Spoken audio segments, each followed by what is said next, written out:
सोने की रोटी, एक भिखारी की कहानी, भाग एक।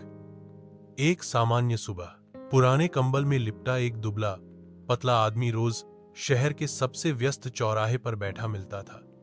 उसका नाम था रघु। उम्र लगभग 50 साल, चेहरा झुर्रियों से भरा, आंखों में एक गहरी थकावट, लेकिन कहीं ना कहीं उम्मीद की एक हल्की सी चमक। लोग उसे भिखारी कहकर आगे बढ़ जाते थे। रघु की दिनचर्या थी भीड़ भाड़ वाले चौराहे पर बैठना, आने जाने वालों से कुछ सिक्के मांगना और रात को मंदिर के पिछवाड़े सो जाना।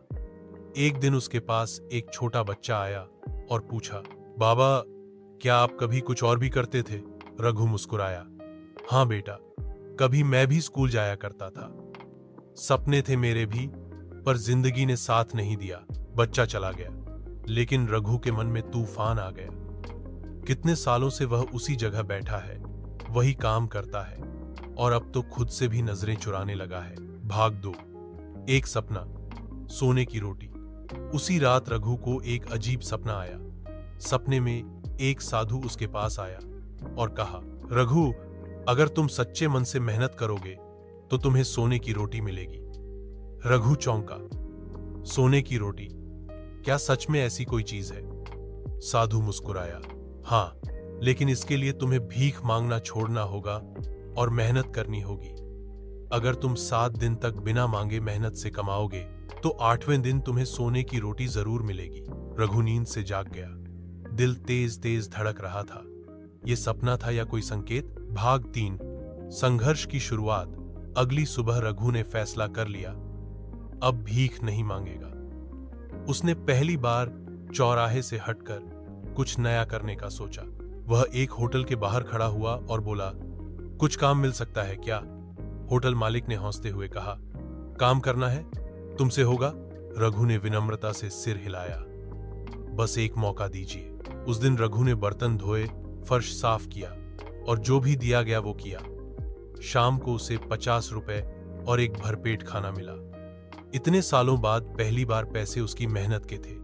हर दिन वह कोई छोटा मोटा काम ढूंढ लेता, कभी सब्जी वाले की मदद करता, कभी रिक्शा खींचने वाले का सामान उठाता।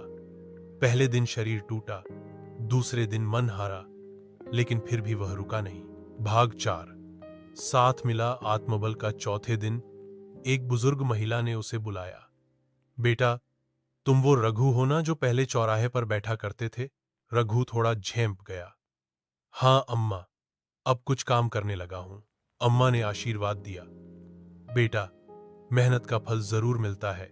मैं तुझसे खुश हूं, तू आगे बढ़ता रह। उस दिन रघु को सिर्फ मेहनत से नहीं, बल्कि आत्मसम्मान से भी एक नई ऊर्जा मिली। भाग 5, 7वां दिन। अब 7 दिन पूरे हो गए थे। रघु थका तो था, लेकिन उसका मन शांत था। वो सपना, वो सोने की रोटी, क्या वो सच होगी? 8वें दिन सुबह मंदिर गया और वही साधु उसे फिर दिखाई दिए। रघु ने कहा, बाबा, 7 दिन मेहनत कर ली, अब वो सोने की रोटी मिलेगी क्या? साधु मुस्कुराए और एक थाली में गेहूं की रोटी रख दी। रघु थोड़ा निराश हुआ, ये तो सामान्य रोटी है। साधु ने कहा, जब तुमने भीख मांगी तब तुम्हें जो रोटी मिलती थी उसमें आत्म सम्मान नहीं था।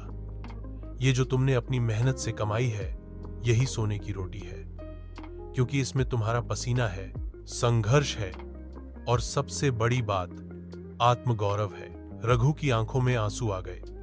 वो समझ गया, असली सोना धन में नहीं, सम्मान और मेहनत में होता है। भाग 6, नई शुरुआत। अब रघु ने एक छोटा सा ठेला खरीद लिया।